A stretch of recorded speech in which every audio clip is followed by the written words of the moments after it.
다 같이 오늘 사무엘상 19장 같이 보시도록 하겠습니다. 사무엘상 19장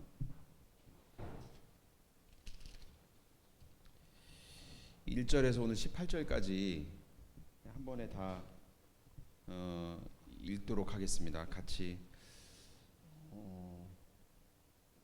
한 목소리로 읽겠습니다. 맞추지 않아도 좋으니까 이렇게 읽으면서 내용을 한번 그냥 어렵지 않거든요. 한번 머릿속에 이렇게 넣으신다고 생각하고 같이 한번 읽겠습니다. 사울은 자기의 아들 요나단과 자기의 모든 신하들이 듣는 데서 다윗을 죽이겠다고 말하였다.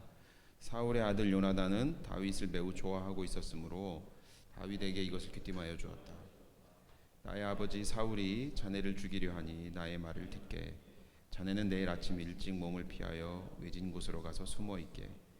자네가 숨어 있는 들로 아버지를 모시고 나가서 내가 아버지 곁에 붙어 다니다가 기회를 보아 자네 일을 아버지께 여쭈어보고 거기에서 있었던 일을 내가 곧 자네에게 일러주겠네. 요나단은 아버지 사울 앞에서 다윗의 좋은 점들을 이야기하였다. 그는 사울에게 말하였다. 아버지께서는 아버지의 신하 다윗을 해치려고 하십니다만 이런 죄를 지으시면 안 됩니다. 다윗은 아버지께 죄를 지은 일이 없습니다. 오히려 다윗은 아버지를 도와서 아주 좋은 일들만 했습니다. 그는 자기 목숨을 아끼지 않고 블레셋 군을 쳐 죽였고 그래서 주님께서 온 이스라엘에게 이렇게 큰 승리를 안겨주셨습니다. 아버지께서도 그것을 직접 보고 기뻐하셨습니다. 근데 지금 무엇 때문에 이유도 없이 다윗을 죽여 죄 없는 피를 흘려 죄를 지으려고 하십니까? 사울이 요나단의 말을 듣고 맹세하였다. 그래 주님께서 확실히 살아계심을 두고 맹세하마 내가 결코 다윗을 죽이지 않겠다. 요나단이 다윗을 불러다가 이 모든 일을 알려주고 나니 전처럼 왕을 모시게 하였다. 또 전쟁이 일어나니 다윗은 출전하여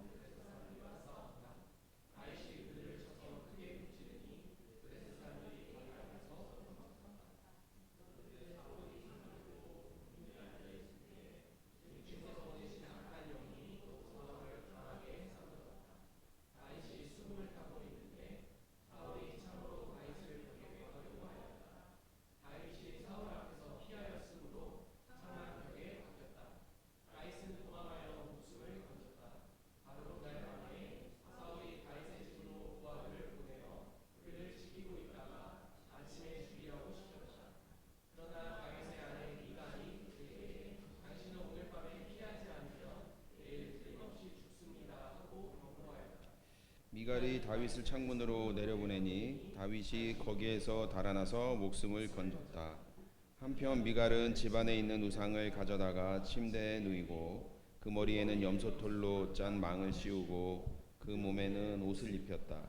사울의 부하들이 다윗을 잡으러 오자 미갈은 남편이 병이 들어서 누워 있다고 말하였다. 그러자 사울은 다윗이 정말 아픈지 확인하여 보라고 그 부하들을 다시 보내면서 자기가 직접 죽일 터이니 그를 침대째로 자기에게 들고 오라고 하였다. 부하들이 와서 보니 침대에는 집안에 있던 우상이 누워 있었다. 머리에 염소털로 짠 망을 씌운 채 뉘어놓은 것이었다. 사울이 미갈에게 호통을 쳤다. 네가 왜 나를 속이고 원수가 빠져나가서 살아날 수 있게 하였느냐. 그러자 미갈은 다윗을 빠져나가지 못하게 하였다가는 다윗이 자기를 죽였을 것이라고 사울에게 대답하였다. 다윗은 그렇게 달아나서 살아난 다음에 라마로 사무엘을 찾아가서 그동안 사울이 자기에게 한 일을 모두 이야기하였다. 그러자 사무엘은 곧 다윗을 데리고 나요스로 가서 살았다. 아멘. 사울이 이제 왕으로서는 이제 버림을 받았습니다. 왕으로서 버림을 받고 다윗이 이스라엘 왕으로 기름 부음을 받았죠. 그 이후에 물론 아직은 이제 사울이 현직의 왕으로 있고 다윗은 아직 왕위에 오르지는 못했어요. 왕으로 기름 부음 받았지만 그리고 그 기름 부음 받은 이후에 이제 다윗은 전쟁터에 나가죠. 전쟁터에 나가서 여러 차례 승리를 거둡니다. 그래서 이스라엘 내에서 백성들에게 신망이 높아지고 그다음에 다윗의 위상이라고 하는 것이 굉장히 이제 높아지죠. 이스라엘 안에서. 근데 다윗의 위상이 높아질수록 문제는 뭐냐면 사울이 불안해한다는 거예요. 그리고 그 사울은 그 불안감을 다윗을 향해서 다윗을 괴롭히고 죽이려고 하고 박해하는 이제 그런 식으로 이제 이어지죠. 18장에 보면 하나님이 다윗과 함께 계셨다라고 3번이나 사무엘서 기자가 언급을 해줘요. 하나님이 다윗과 함께 계셨다. 그리고 사울이 그거를 알고 있었다는 거예요. 하나님이 다윗과 함께하는 거를. 그런데도 사울은 다윗을 죽이려고 해요. 계속.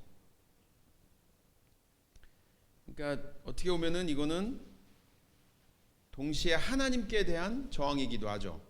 다윗에게 창을 던지는 거는, 다윗을 죽이려고 하는 거는 사실은 하나님께 대한 저항이고 하나님께 대한 공격인 거죠.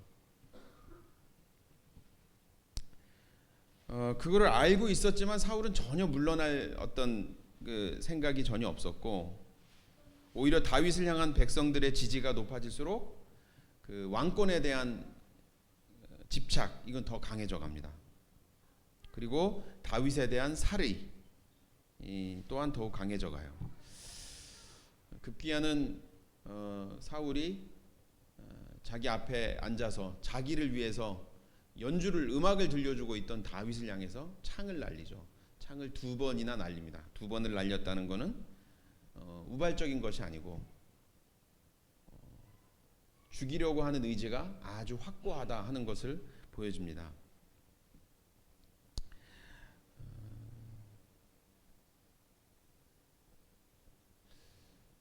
처음에 사울이 왕이 되기 전에 자기가 왕으로 제비 뽑혀가지고 제비 뽑혔을 때 그 사실 자체가 너무 무겁고 준엄해서 그 사실을 받아들일 수 없고 감당할 수 없어서 그 광주리 뒤에 숨어 있던 사울의 모습을 독자들은 떠올릴 수 있죠. 그 사울이 지금은 그 왕권을 놓치기 싫어서 하나님이 기름 붓고 선택하신 다윗을 향해서 창을 던지고 다윗을 죽이려고 하고 있는 이 모습은, 이게 참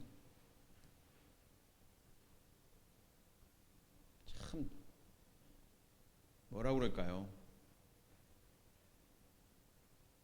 당황스럽죠, 진짜. 너무너무 당황스럽죠. 우리가 살면서 사실 그런 경우를 많이 보나요? 여러분 보시기에 어떤 사람의 처음 모습과 어떤 사람의 어떤 이전의 모습과 어떤 사람이 달라진 어떤 그 모습이 이렇게 극명하고 처참하게 달라지는 거를 혹시 보시거나 경험한 적 있으세요? 없으세요? 아, 있으세요? 오래 사신 거예요. 이걸 본다 갔다는 거는 오래 살 만큼 사신 거예요.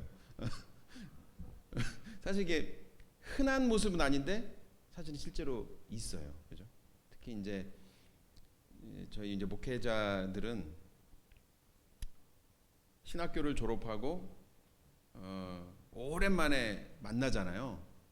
한 20년, 30년 이제 돼서 만나면 뭐 만나기도 하고 이야기를 또 듣기도 하죠. 그러면은 신학교 졸업하고 그 순수하고 열정적으로 정말 아골골짝 빈들에라도 복음 들고 갈 것 같았던 저 친구가 어떻게 저렇게 변했을까 하는 것들을 사실은 경험하는 경우가 사실은 종종 있어요. 보면 마음이 찝찝하고 좀 씁쓸하죠.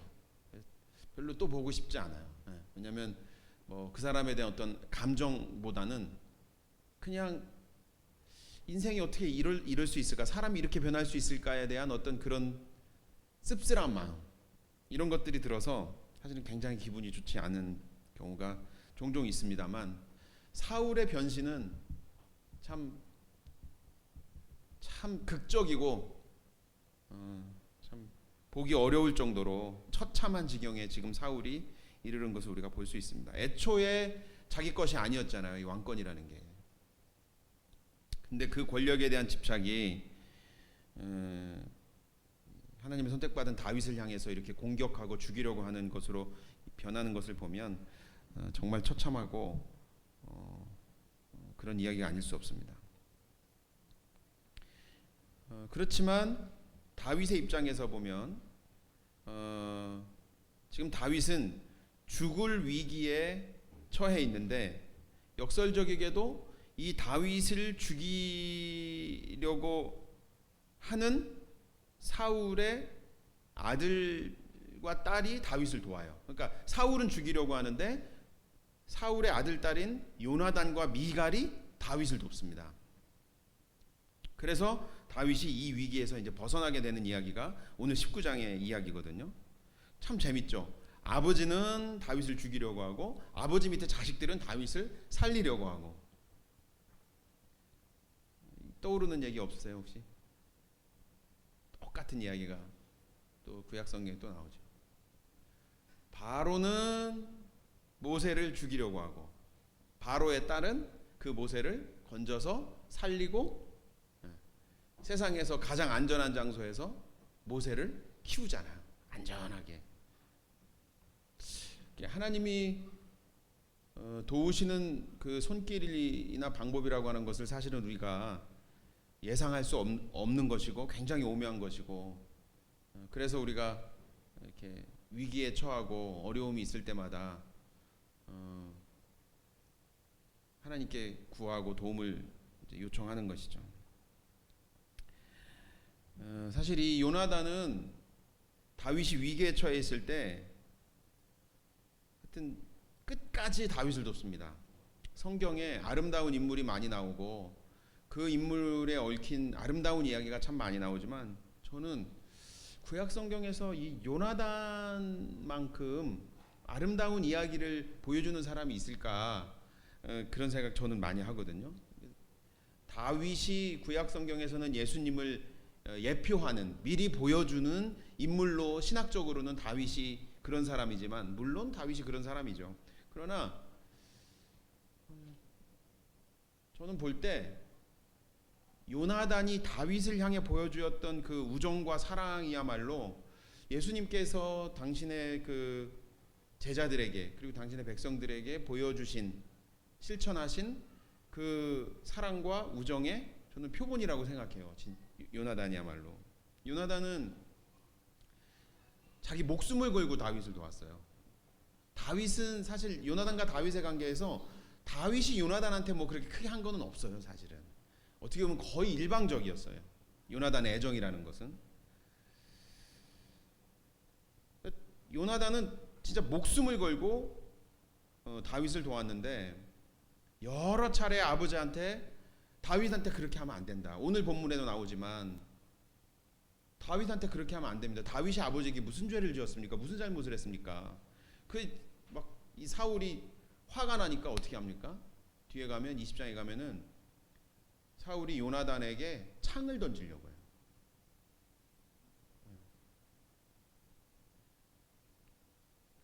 그런데도 요나단은 자기 아버지 뜻을 어기고 다윗을 돕습니다. 어떻게 보면은 정치적으로 보면은 요나단이야말로 다윗이 없으면, 다윗이 제거되면 유익을 취할 수 있는 사람이잖아요. 왜냐면 가만히 있으면 사울 다음에 그 왕의 자리는 자기한테 오는 것인데, 다윗이라는 인물이 나타나서 사실은 가장 위기의식을 느끼고 불안해야 될 사람이 요나단인데, 요나단은 뒤에 가서 이제 성경에 그 뒤에 이어지는 이야기들 보면 요나단은 다윗이 왕이 될 걸 알았어요. 하나님이 다윗을 선택하셨다는 걸 알았고 다윗이 왕이 될 걸 알아요. 그래서 다윗한테 나중에 이제 다윗하고 헤어지면서 다윗에게 그런 얘기를 하죠. 네가 이스라엘의 왕이 될 것이고 나는 너의 다음이 될 것이다. 네가 우리 아버지가 지금 너를 죽이려고 하지만은 두려워하지 말아라. 내 아버지가 너를 결코 죽이지 못할 것이다. 왜요? 하나님이 너를 도와주고 계시고 하나님이 너를 선택하셨기 때문에 너 이스라엘의 왕이 반드시 될 거고 내가 너의 다음이 될 거다. 그 다음이 될 거다. 그러니 너는 나중에 왕이 되고 나면 너의 원수들을 다 정리할 때, 원수가 누군데요? 자기 아버지잖아요. 너 원수들 다 정리할 때라도 나와 내 가문만큼은 너가 생각해서 의리를 지켜다오. 이런 부탁을 해요. 다윗에게. 도망가는 다윗에게. 자기가 다윗을 지금 막 도망시켜주고 피신시켜주면서 그 다윗을 앞에 놓고 네가 이스라엘 왕이 될 거고 난 네 다음 될 거다. 네가 왕 된 다음에 그때 나와 내 가문을 도와주고 지켜줘라. 긍휼을 베풀어다오. 그러면서 그 다윗의 목을 부둥켜 안고 엉엉 울고 다윗하고 헤어지고, 그것이 이제 마지막이죠. 요나단이 전쟁터에서 죽으니까. 오늘 본문에도 보면 4절 5절을 보면 아버지에게 그렇게 직언을 합니다. 요나단은 아버지 사울 앞에서 다윗의 좋은 점들을 이야기하였다. 그는 사울에게 말하였다.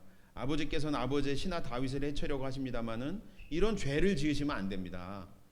다윗은 아버지께 죄를 지은 일이 없습니다. 오히려 다윗은 아버지를 도와서 아주 좋은 일을 했습니다. 그는 자기 목숨을 아끼지 않고 블레셋 장군을 쳐 죽였고, 그래서 주님께서 온 이스라엘에게 이렇게 큰 승리를 안겨주셨습니다. 아버지께서도 그것을 직접 보고 기뻐하셨습니다. 그런데 지금 무엇 때문에 이유도 없이 다윗을 죽여 죄 없는 피를 흘려 죄를 지으려고 하십니까? 아버지에게 말하는데 아버지 죄 지으면 안 된다고 말하는 거예요. 아버지 다윗 자꾸 죽이려고 하는 것, 죄 없는 다윗을 죽이려고 하는 거 아버지 그거 죄입니다. 이렇게 말하는 거예요. 죄 지으시면 안 됩니다.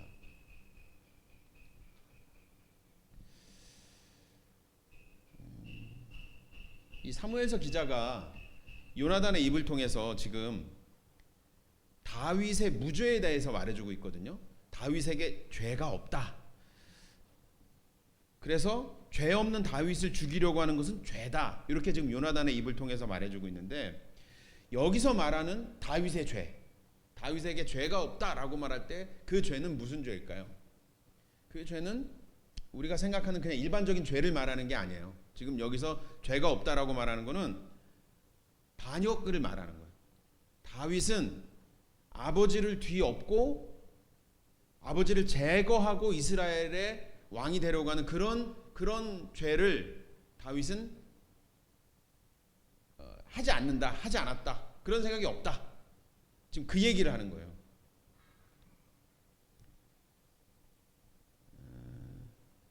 이 다윗의 무죄, 다윗의 죄 없음이라는 이 주제가 사실은 다윗의 그 왕위 등극, 그러니까 왕위에 오르기까지의 그 다윗의 과정을 그린 그 이야기에서 이 다윗의 무죄라는 주제가 매우 중요해요, 신학적으로.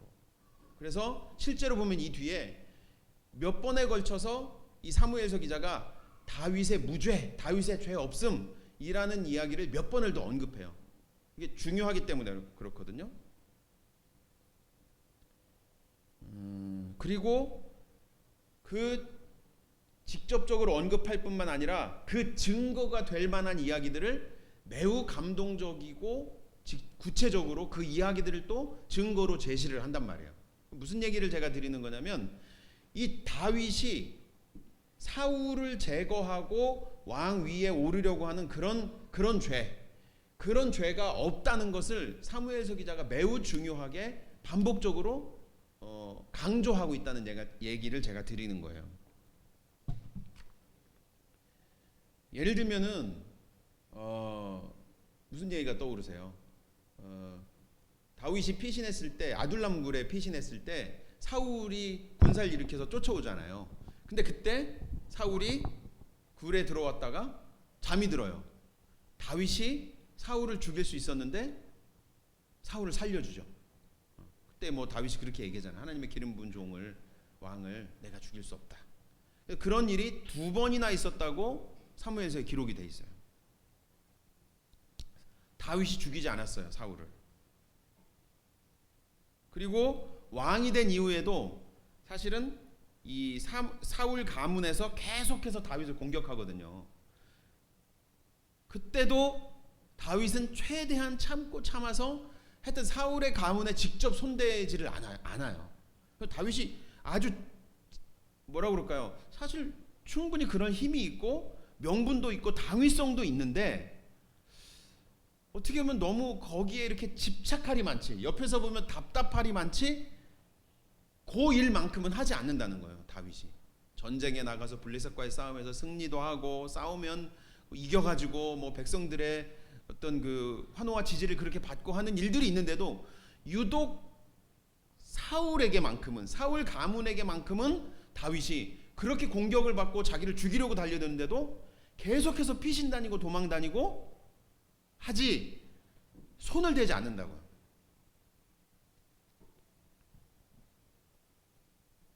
심지어는 오히려 나중에 왕이 된 이후에 어떤 일이 있어요? 사울의 사촌 동생 아브넬이 사울의 아들인 이스보셋을 뒤에서 조종하면서 결국은 자기가 이스라엘 왕이 되려고 하잖아요. 그 다윗의 부하들은 그걸 너무 잘 알고 있었어요. 그게 누구냐면 요압 같은 사람이죠.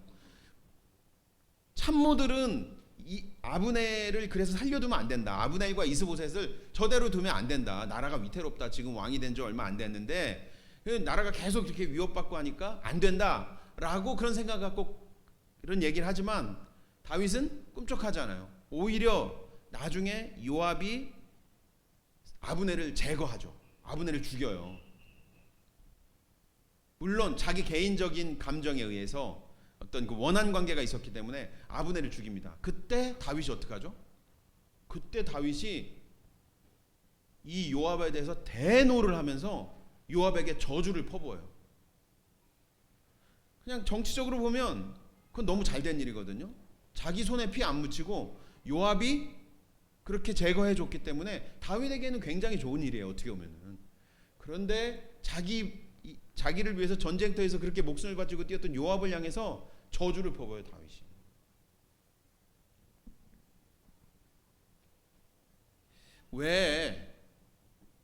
왜 이 이야기들을 이런 다윗이 이 다윗의 무죄함, 왕이 되는 과정에 왕이 되기 위해서 벌일 수 있는 일들에 있어서 그것을 죄라고 말하고 죄라고 표현하고 그 죄가 다윗에게 없다는 이 이야기를 사무엘서 기자가 이렇게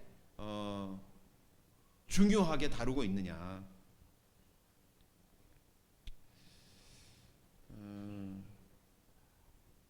아까도 살짝 언급했지만은 다윗이 구약에서 신학적으로 매우 중요한 자리를 차지하는 것은 다윗이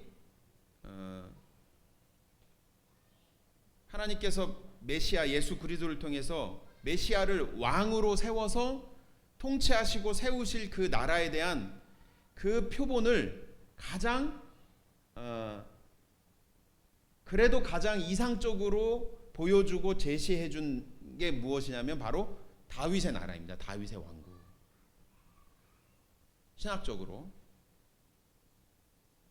인간적인 인간적인 면모라든지 어떤 삶의 문제라든지 이런 걸 떠나서 예수 그리스도를 통해서 예수 그리스도를 왕의 자리에 올려서 하나님께서 통치하시고 세우실 그 나라를 구약에 가장 이상적으로 구현하고 보여준 그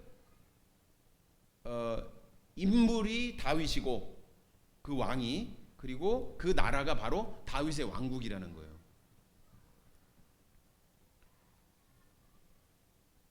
그래서 다윗은 자기가 왕이 되는 과정, 그리고 자기의 나라가 세워지는 그 과정에서 자기가 왕이 되기 위해서 사울을 제거하는 일에 있어서만큼은 너무나 아주 무슨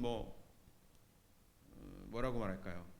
무슨 알러지 반응이 있는 것처럼 그 문제에 아주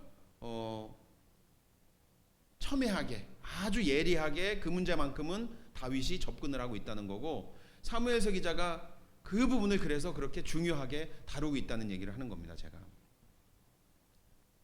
하나님의 나라는, 하나님께서 이상적으로 세우실 하나님의 나라는 어떤 나라냐면 시기하고 질투하고 경쟁하고 권력 다툼하지 않고 힘을 가지고 힘 없는 사람을 밟고 올라서서 세워지는 그런 나라가 아닌 거죠. 하나님의 나라라는 거예요. 오히려 도망다니고 쫓겨다니고 고난받고 위기에 처하고 손해를 보고 피해를 보고, 그러나 그러면서도 종노릇하고, 신약에 나오는 표현에 의하면 자기 부인하고 십자가 지고 종노릇하면서 세워지는 나라, 그러면서 왕의 대접을 받는 나라, 그 나라가 하나님의 나라인 것이고, 그 나라를 보여주어야 하기 때문에 사실은 다윗의 이 무죄라는 주제, 이것이 신학적으로 매우 중요하다는 겁니다.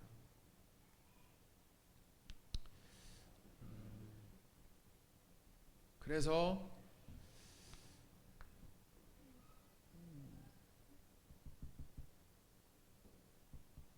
뒤에서 다시 한번 이제 말씀을 드리겠지만, 그래서 사실은 하나님 나라의 백성들이 이 세상에서 살아가는 것이 그래서 어려울 수밖에 없죠. 그래서 계속 고난일 수밖에 없고, 계속 피해를 볼 수밖에 없고, 계속 손해를 볼 수밖에 없고, 그러면서도 공격을 하거나 자기 힘을 가지고 힘 없는 사람을 누르거나 경쟁에서 어떻게든 이기려고 그런 식으로 다툼하는 그런 일을 계속 피해 살으니까, 사실은 하나님 나라 백성은 이 세상에 사는 것 자체가 그냥 고난이 아닐 수가 없는 거죠. 뒤에서 조금 더 다루겠습니다. 본문으로 다시 돌아오겠습니다. 사울의 이런 위협이 계속되는데도 다윗은 블레셋 전장에 나가서 또 승리를 거둬요. 그러니까 이스라엘 안으로 돌아오면 다윗이 죽이려고 하고, 밖으로 나가서는 블레셋과 싸워야 되고, 다윗이 그 당시에 이제 처해 있던 상황이었던 거죠. 그런데도 다윗은 나가서 블레셋과의 싸움에서 승리를 거둡니다. 그러니까 당연히 이스라엘 안에서 다윗의 지지, 다윗의 위상은 더 올라가고, 그럴수록 사울의 위험한 시기심은 계속 발동을 하죠. 이 요나단의 설득을 듣고 사울이 잠깐 마음을 돌이키기도 해요. 아, 그래, 내가 잘못한 것 같다, 내가 왜 그런 생각했는지 모르겠다, 잠깐 돌이키긴 하지만 다윗의 위상이 자꾸 올라갈수록 사울은 자꾸 더 불안해지고 결국은 주체하지 못하는 거죠. 그래서 다윗을 향해서 또 창을 날립니다. 다윗을 죽이려고 해요. 다윗이 어떻게 합니까? 다윗이 도망을 가죠. 어디로 도망가냐면 일단 집으로 피신을 해요. 집으로 피신한 거 보면 저는 이 부분을 읽을 때 매우 두려웠나 보다 하는 생각이 들더라고요. 머리를 썼으면 집으로 피신했을 것 같지 않거든요. 더 안전한 곳이 있을 것 같은데, 그냥 정말 다윗도 너무너무 불안하고 무섭고 정신이 없었던 것 같아요. 실제로 자기가 이렇게 앉아있는데 창이 날아온다고 생각해보세요. 앞에 앉아있던 사울이, 이 정도 거리에 앉아있는 사울이 눈이 뒤집혀가지고 갑자기, 여러분 누가 여러분 죽이려고 여러분들을 저기 공격하거나 여러분 그런 거 공격 받아본 적 있으세요? 없어요. 살면서 거의 없어요. 물리적으로 그런 일을 당하는 일은 거의 없습니다. 요새 이제 뭐 그런 떠들썩한 일들이 있긴 하지만 사실 그런 일들이 보편적으로 일어나는 일은 사실은 아니잖아요. 근데 생각해 보세요. 내가 이렇게 앉아 있는데 앞에 있는 사람이 눈이 뒤집혀 가지고 나를 향해서 창을 던진다고 생각해 보세요. 얼마나 사실은 이 공포와 두려움이 있겠어요. 그러니까 집으로 일단 도망을 간단 말이죠. 그때 그 집에는 자기의 부인인 미갈이 있었죠. 사울의 군사들이 다윗의 집으로 찾아옵니다. 그리고 그 집을 포위하고 둘러싸죠. 다윗은 이제 죽은 목숨이에요. 우리야 그 뒤에 이야기들을 알고 있으니까 뭐 다윗이 뭐 이렇게 생각을 하지만, 실제로 당시의 다윗의 상황은 창을 피해서 도망갔는데 사울의 군사들이 그 집을 다 에워싸고 있다고 생각해 보세요. 그 불안감과 공포가 어땠을지 한번 생각해 보세요. 그때 다윗의 심정을 노래한 노래가 바로 시편 59편이에요. 그 시편 59편에 보면 거기 소제목이 붙어 있는데 뭐라고 붙어 있냐면 이렇게 붙어 있어요.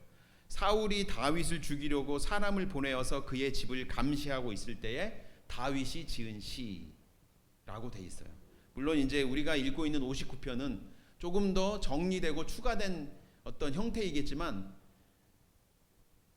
그 내용의 핵심은 그때 그 공포의 순간에 다윗이 부른 노래라고요. 거기에 보면 3절 4절에 같이 한번 읽어볼까요, 여러분? 읽겠습니다. 시작. 그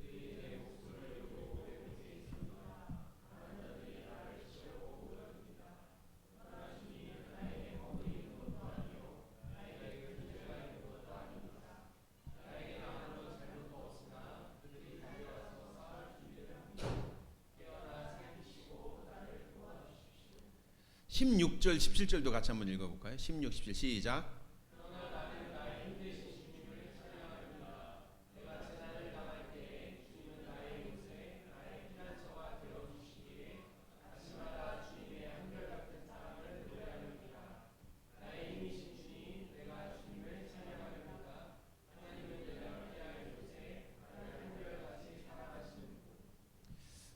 네, 여러분은 지금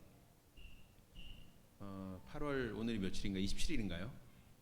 8월 27일 2023년 8월 27일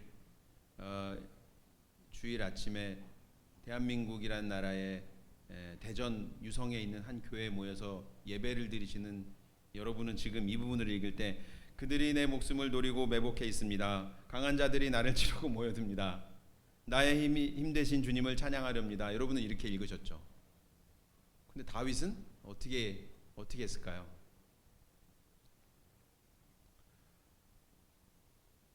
주님, 내 목숨을 노리려고 사울의 군사들이 지금 나를 둘러싸고 있습니다. 얼마나 지금 공포스럽고 두려운 상황입니까? 나는 나의 힘 되신 주님을 찬양하렵니다. 이 찬양이 나는 나의 힘 대신 이거겠어요? 여러분 라이언 일병구하기라는 영화 보셨어요? 노르망디 상륙작전 2차 대전 때 노르망디 상륙작전을 소재로 한 영화였잖아요. 거기에 보면 작전에 투입됐던 그 미군 연합군의 한 병사가 그 독일의 소수고 독일의 막 군사들이 장갑차와 탱크를 몰고 막 지나고 군인들이 오는데 시체를 이렇게 뒤집어 쓰고 죽은 척하는 그런 장면이 나오고 그러거든요. 그 순간에 한 병사가 여러분 거기서 시편을 막 읽거든요. 하나님께 기도를 드려요. 그때 어떻게 하는 줄 아세요? 말도 의식이 없어요. 하나님 나를 도와주십시오. 하나님 나를 도와주십시오. 이렇게 한다고요. 우리는 지금 그런 죽음의 위협이 없으니까 이 부분이 그렇게 읽혀질 수 있지만 지금 자기를 죽이려고 사울의 군사들이 자기의 집을 둘러싸고 에워싸고 있는 상황에서 다윗이 이 하나님께 기도하는 이 장면은 이건 그 불안과 공포 속에서 하나님 나를 도와주십시오. 하나님 나를 도와주십시오. 강한 자들이 나를 지금 죽이려고 내 집에 모여 에워싸고 나를 죽이려고 하고 있습니다. 그러나 하나님 나는 주님을 찬양하니 주님 나를 도와주십시오. 나의 힘이 되신 여호와여 나를 도와주십시오. 나는 주님밖에 없습니다. 주님께서만 나를 도와줄 수 있습니다. 나를 살려주십시오. 사실 그렇게 돼 있진 않지만 그 말 뒤에 이런 말이 있었을 거예요. 저 어떻게 하면 좋습니까? 나 이제 어떻게 하면 좋습니까? 저 이제 죽었습니다. 즉 그런 상황이에요.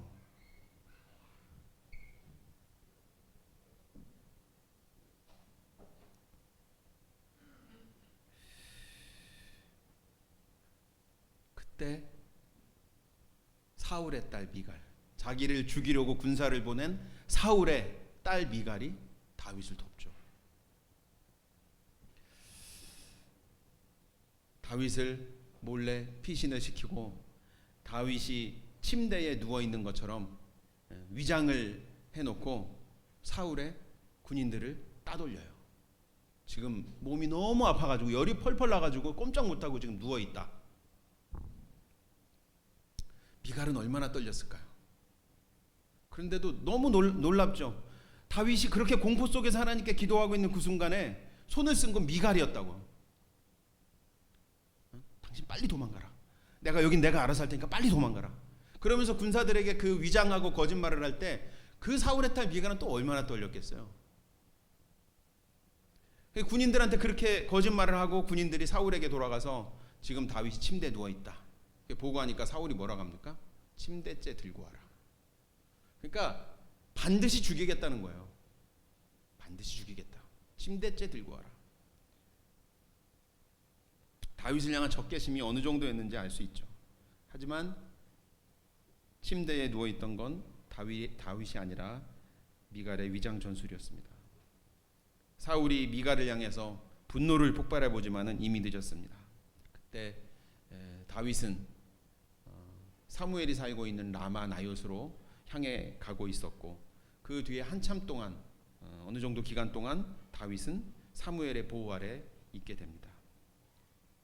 이 다윗이 왕에 등극하기까지 이 피신 사울에게 쫓겨다니고 도망다니는 이 과정의 이야기가 19장 또 넓게 보면 18장부터 23장까지 꽤 자세하게 그 이야기들이 묘사되고 있거든요.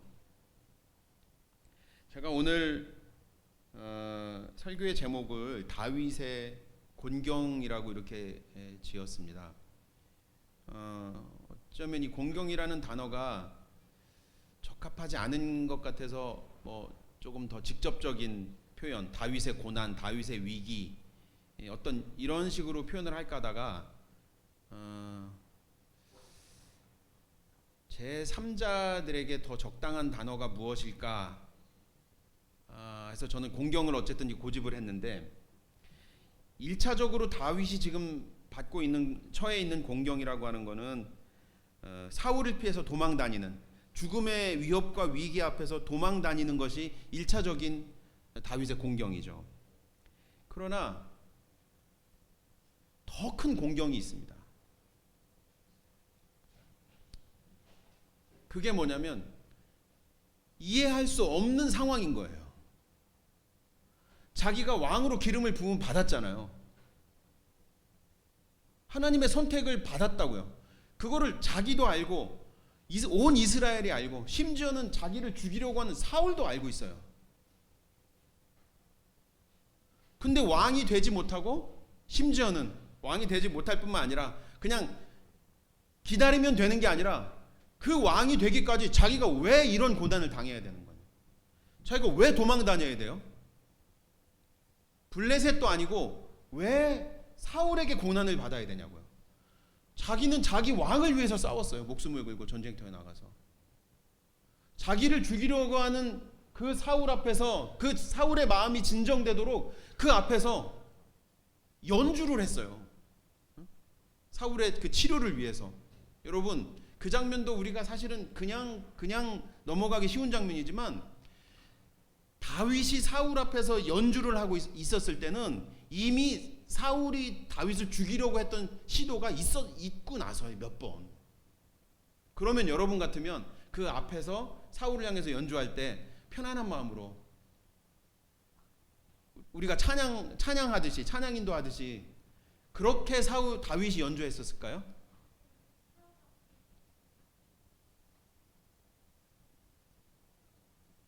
엄청나게 불안하고 긴장되고 떨리는 마음으로 거기서 연주를 하는 거예요. 다윗이 그렇게 했는데 왜 다윗이 그런 고난을 받아야 되냐고요. 사울에게. 제가 볼 때 다윗의 가장 어떤 극심한 곤경이라고 하는 것은 제가 볼 때는 그것이 다윗의 곤경이에요.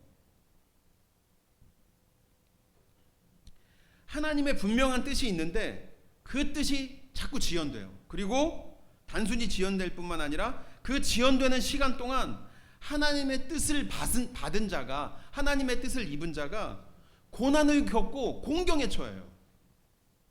기약도 없는 곤경과 고난에 처해요. 이것이 다윗이 처한 가장 큰 곤경이었습니다. 예수님이 메시아로 이 세상에 오셨어요. 하지만 메시아로 오셨다고 하기에는 너무나 많은 고난을 겪었어요. 고난 속에서 사람들을 구원해 주셔야 될 분이 오히려 사람들로부터 많은 고난을 당했어요. 그 고난이라는 건 여러분이 아시는 것처럼 많은 공격, 사람들의 공격, 그 다음에 심지어는 죽음의 위협, 열악한 생활 환경 이런 거 말할 것도 없고. 메시아로 오신 예수님이 왜 이런 고난을 겪어야 했냐는 거죠. 부활하신 예수님이 승천하시고 모든 제자들이 예수님이 금방 오실 거라고 생각하고 예수님을 기다리고 있었습니다. 근데 그 제자들을 기다리고 있는 건 뭐였습니까? 그 교회를 기다리고 있는 건 뭐였어요? 고난이었어요. 환난이었어요. 죽음이었어요. 기다리는 예수님은 오지 않고 수많은 고난과 역경이 그 교회와 제자들을 둘러싸고 그 시간이라고 하는 것은 2000년이 지난 지금도 그 예수님은 오지 않고 있어요. 그리고 그 2000년의 역사 속에서 하나님의 뜻대로 살고자 하는 하나님 나라의 백성들은 모두 하나같이 고난과 위기를 겪으며 살았고 살고 있습니다. 그러니까 다윗이 처한 공경이라고 하는 것은, 예수님이 처한 공경이라고 하는 것은 그것은 다윗과 예수님에게만 있었던 것이 아니고 실제로 역사 속에서 2000년이 넘는 그 역사 속에서 실제로 예수님의 제자들과 교회가 겪었던 고난이고, 문제는 그 위기와 고난과 역경, 그 곤경의 상황이 우리에게도 예외가 아니라는 거예요. 하나님 나라 백성에게 고난이 없었던 적은 없었다는 겁니다. 예수님이 제자들에게 그렇게 말씀하셨습니다. 누구든지 나를 따르려면 자기를 부인하고 자기 십자가를 지고 따라야 한다. 자기 십자가가 상징하는 건 죽음이죠. 죽음에 이르는 고난입니다. 그때까지만 해도 제자들은 그게 무슨 말씀인지 몰랐지만 기다리던 예수님이 오지 않고 자기들이 사자굴에 던져지고 자기들이 로마 군인에게 끌려가서 자기 옆에 형제들이 죽어나갈 때, 그때야 비로소 제자들은 알았던 거죠. 자기를 부인하고 자기 십자가를 진다는 게 그게 무슨 말인지. 십자가는 예수님만 진 것으로 알았잖아요. 바울과 바나바가 전도여행에 떠나서 더베에서 제자들을 모아놓고 딱 그걸 가르쳤습니다. 우리가 하나님 나라에 들어가려면 많은 환난을 겪어야 합니다. 딱 그 한 구절 나와요. 더베에서는 우리가 하나님 나라에 들어가려면 많은 환난을 겪어야 합니다. 바울은 로마서에서도 그렇고 수차례 그 얘기를 했죠. 우리가 영광과 함께 고난을 반드시 받아야 됩니다. 받을 수도 있고 안 받을 수 있다고 말하지 않았어요. 바울은 반드시 받아야 됩니다.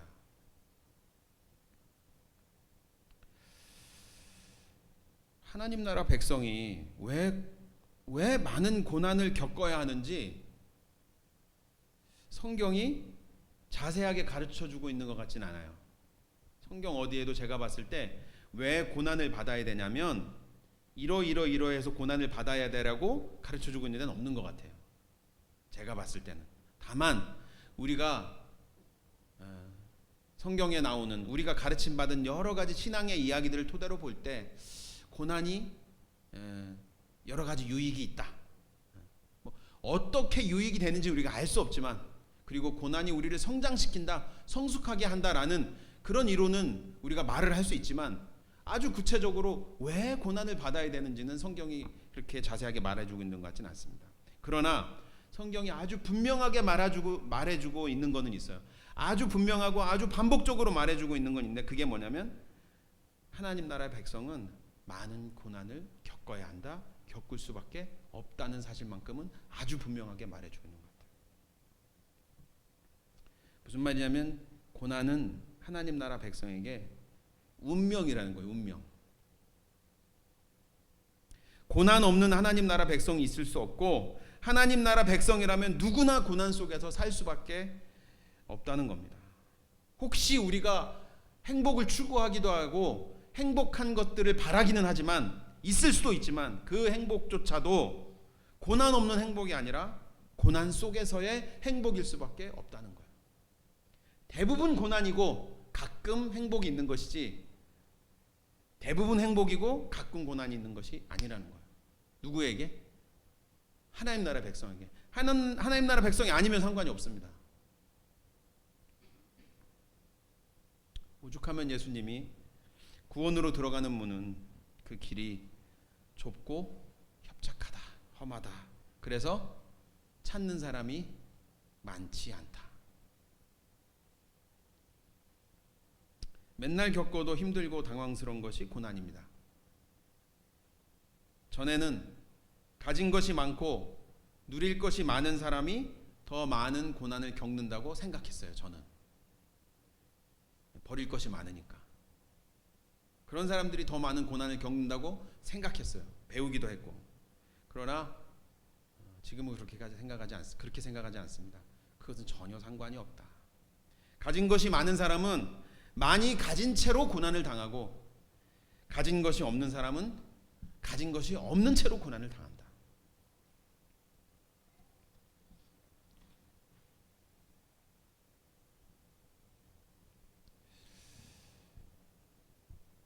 제가 사랑하는 그 형이 있어요. 신학교 때부터 30년 좀 안 됐네요. 그 형은 서울에서 목회를 하고 있고, 학교 다닐 때부터 모범생으로 아주 그냥, 그 사람을 생각하면 교과서 모범생, 그냥 그런 말이 딱 떠오르는 그런 사람이었어요. 어떤 정해진 길이 있으면 그 길에서 벗어날 수가 없어요. 벗어나지 못해요. 어떻게 제가 그런 형하고 그렇게 친하게 지내는 저도 이해할 수 없을 만큼 그런 사람이에요. 한 번도 벗어나지 않고 신학교를 졸업하고 아주 정해진 코스대로 목사가 돼서 10년 전에 교회를 개척하고 서울 목동에 아주 요즘같이 개척하기 어려운 상황에서 그래도 탄탄하고 아주 그 규모 있는 교회를 이뤘어요. 그런데 3년 전에 몸에 이상이 찾아와서 폐암 수술을 했어요. 폐암 수술을 하고 그것이 이제 한 2년 몇 개월 됐는데, 얼마 전에 뇌에 종양이 전이가 돼서 혹이 한두 개 생긴 것이 아니라 크고 작은 것들이 다발적으로 온통 뇌에 전이가 됐어요.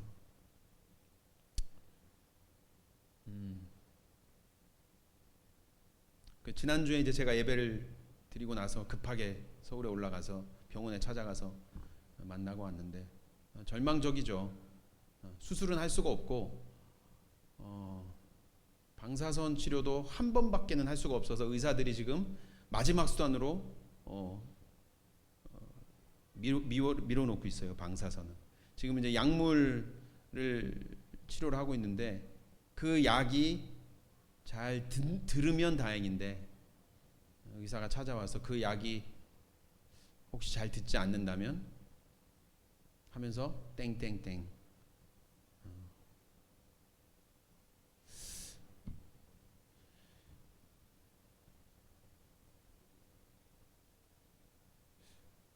저는 생각에 만약에 저한테 그런 일이 생겼다 그러면 저는 좀 약간 이해할 수도 있을 것 같아요. 저는 그래도 나이 들어서 좀 해보고 싶은 것도 해보고, 사실 좀 제가 자유롭게 살면서 할지 못할지도 해봤거든요. 저한테 그런 일이 생기면 저는 그거를 위기라고 표현은 할 수 있겠지만 곤경이라고 표현은 못하겠어요. 그런데 이 형에게 닥친 이 일은 본인도 그렇게 생각하고 주변에서도 다 그렇게 생각해요. 도대체 이게 무슨 일이냐? 실제로 그런 일들이 많이 일어나고 있지만 그런 일이 제 옆에서 제 주변에서 일어나니까 누구에게나 일어날 수 있는 일이 일어났음에도 불구하고 해석이 안 되는 거예요.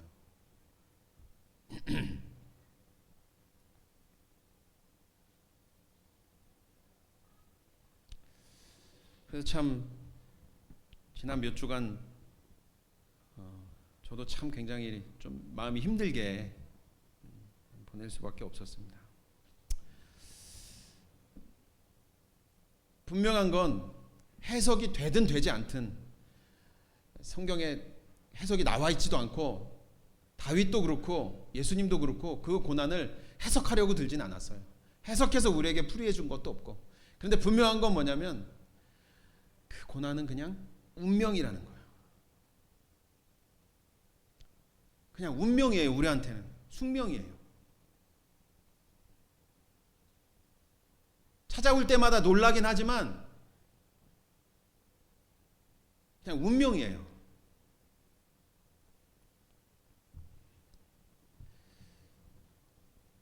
근데 제가 고난은 운명이다, 숙명이다 이렇게 끝내면 우리의 이야기가 여기서만 끝나면 주일날 그래도 힘들게 5일 버티고 주일날 생명의 말씀을 듣기 위해서 교회에 오셨는데 힘이 안 나잖아요. 저도 뭐 힘을 드리고 싶어서 이런 말씀을 드리는 것은 아니지만 그러나 도대체 어떻게 그 운명으로밖에 생각할 수 없는 그 고난의 길을 어떻게 이 하나님 나라 백성들은 포기하지 않고 죽을 때까지 그 길을 걸어갈 수 있나? 하나님께서 도우시기 때문이죠.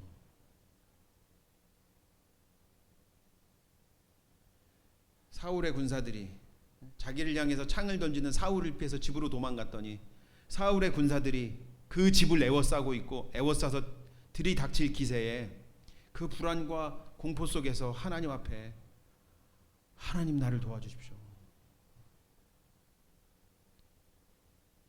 군인들이 지금 내 집을 둘러싸고 있습니다. 하나님 나를 도와주십시오. 고난을 하나님이 주시는 건지는 모르겠습니다. 제가 볼 때는 그렇게 볼 수도 있겠고 그렇게 보지 않을 수도 있겠습니다. 제가 볼 때는. 하지만 분명한 건 고난이 하나님 나라 백성에게 숙명이고 운명이듯이 그 고난 속에서 돕는 손길 또한 분명히 있다는 사실입니다. 다윗이 사울에게 목숨에 위협받으며 쫓겨다닐 때 목숨을 걸고 다윗을 돕는 사람들이 있었습니다. 요나단이 다윗을 도왔고 놋당에 있는 제사장들이 다윗을 도왔습니다. 그 일 때문에 놋당의 제사장 85명이 죽임을 당하고 그 마을의 어린아이와 여자, 짐승들까지 몰살을 당했습니다. 다윗을 도운 것 때문에. 미갈이 다윗을 도왔고 사무엘이 다윗을 도왔습니다. 다 목숨 걸고 도왔습니다. 우리가 오늘 읽지 않았지만 이 19장 나머지 뒤에 부분에 가면 너무나 다급한 상황에서는 이제 사울이 사무엘은 안전할 거라고 생각하고 다윗이 도망갔는데 사울이 어떻게 합니까? 군사를 이끌고 사무엘에게까지 찾아와요. 무슨 얘기예요? 사무엘도 죽이겠다는 거예요. 그때 하나님 어떻게 하십니까? 그때는 하나님이 하나님의 영을 보내서 사울의 군사들과 사울에게 예언을 하게 해서 완전히 무장해제 시켜버리잖아요. 사울이 벌거벗고 들어놓아서 예언을 하거든요. 무장해제 시켜버려요, 사울을. 그렇게 해서 또 다윗이 도망갈 시간을 만들어주세요. 그런데 그 고난이 또 끝나지는 않아요. 그 여정이. 알 수가 없어요. 그러나 하나님이 그렇게 해서 도우시는 걸 보면 그 고난이 끝나게 할 수 있음에도 끝나게 하지 않고 계속 도와가면서 그 고난이 이어지는 것을 보면 분명한 건 하나님이 그 고난에 뜻을 가지고 계시다는 것은 분명한 것 같아요.